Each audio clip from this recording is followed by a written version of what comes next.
नमस्कार दोस्तों। RRB group D के टॉप 15 क्वेश्चन सामान्य विज्ञान के लेकर आपके लिए फिर से एक बार आया हूं। तो वीडियो इम्पोर्टेंट है, अंत तक देख लीजिएगा। चलिए स्टार्ट करते हैं। पहला प्रश्न है, निम्नलिखित में से कौन सा पदार्थ विद्युत चुंबक बनाने के लिए सर्वाधिक उपयुक्त है। प्रश्न ग्रुप डी में सितंबर 2022 में पूछा गया है। तो सही जवाब है इसका मृदु लोहा विद्युतीय चुंबक बनाने के लिए सबसे उपयुक्त होता है। ऑप्शन डी सही जवाब है। नेक्स्ट है, एक चुंबक के आसपास की जगह के लिए शब्द क्या है जहां इसके प्रभाव का पता लगाया जा सकता है। यह प्रश्न ग्रुप डी में 26 नवंबर 2018 में पूछा गया है। तो सही जवाब है चुंबकीय क्षेत्र कहा जाता है।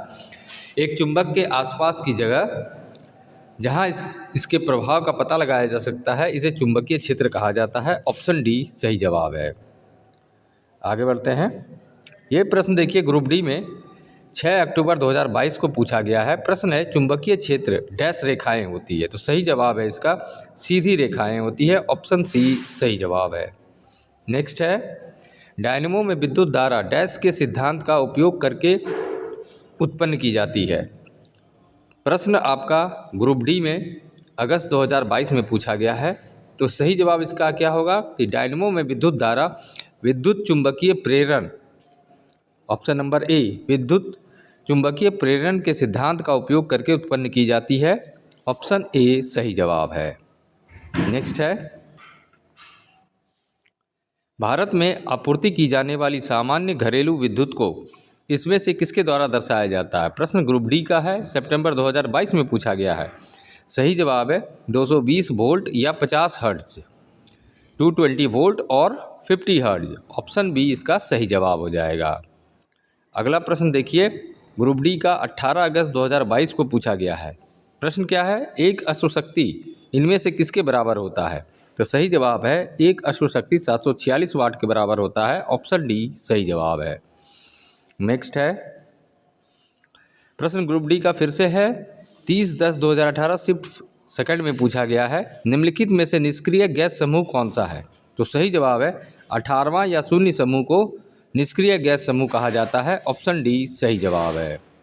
नेक्स्ट है, निम्नलिखित में से कौन सा विकल्प अन्य विकल्पों से भिन्न है। प्रश्न ग्रुप डी का है, जो कि 11 दिसंबर 2018 में पूछा गया है। तो सही जवाब है इसका option number B, magnesium hydroxide इनमें से अलग है, जो कि मैग्नीशियम हाइड्रोक्साइड एक क्षार कहलाता है। बाकी जितने हैं ये सारे आपके एसिड हैं, इसलिए मैग्नीशियम ऑक्साइड क्षार है और यही अलग हो गया। नेक्स्ट है, निम्नलिखित में से कौन क्षार का गुण नहीं है। तो ये लाल लिटमस को नीला कर देता है, ये क्षार का गुण होता है। ये पानी में हाइड्रोजन आयन उत्पन्न करते हैं, ये गलत है, ये आपका एसिड करता है। ये मोटी सामग्री को विघटित कर देते हैं, ये क्षार का गुण है। ये फिसलन युक्त साबुन जैसे होते हैं, ये भी एक क्षार का गुण है। मतलब ऑप्शन बी आपका सही जवाब हो जाएगा। ऑप्शन बी याद रखना है आपको। नेक्स्ट है,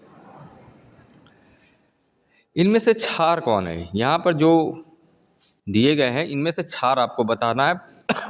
प्रश्न ग्रुप डी का है, 15/11/2018 में पूछा गया है। तो सही जवाब है इसका NaOH, ये एक क्षार है। ऑप्शन सी सही जवाब है। नेक्स्ट है, सोडियम क्लोराइड के जलीय विलयन को क्या कहा जाता है। सोडियम क्लोराइड के जलीय विलयन को लवण जल कहा जाता है। ऑप्शन ए सही जवाब है। नेक्स्ट है, एक फ्यूज का कार्य सिद्धांत होता है। ग्रुप डी का प्रश्न सितंबर 2022 में पूछा गया है। एक फ्यूज का कार्य सिद्धांत क्या होता है। तो फ्यूज का कार्य सिद्धांत होता है विद्युत द्वारा उत्पन्न ऊष्मा। ऑप्शन ए सही जवाब है।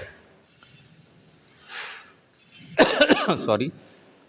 नेक्स्ट है, एसी और डीसी किसके रूप होते हैं। प्रश्न एनटीपीसी का है, जो कि 30 अप्रैल 2016 में पूछा गया है। तो एसी और डीसी धारा के प्रवाह के रूप होते हैं। ऑप्शन सी याद रखना है आपको। नेक्स्ट है, किसी चालक का प्रतिरोध निम्नलिखित में से किस पर निर्भर नहीं करता है। ग्रुप डी का प्रश्न है, अगस्त 2022 में पूछा गया है। तो किसी चालक का प्रतिरोध चालक से होकर प्रवाहित होने वाली धारा पर नहीं निर्भर करता है। बाकी चालक की लंबाई, चालक का तापमान, चालक के अनुप्रस्थ काट, इन तीनों पर यह निर्भर करता है। तो ऑप्शन डी आपका सही जवाब हो जाएगा। नेक्स्ट है, टेलीविज़न का आविष्कार किसने किया था? तो टेलीविज़न का आविष्कार जे.एल. बेयर्ड ने किया था। ऑप्शन बी इसका सही जवाब है। तो उम्मीद करता हूँ दोस्तों वीडियो अच्छी लगी होगी तो लाइक शेयर सब्सक्राइब फॉलो अवश्य कीजिए। धन्यवाद।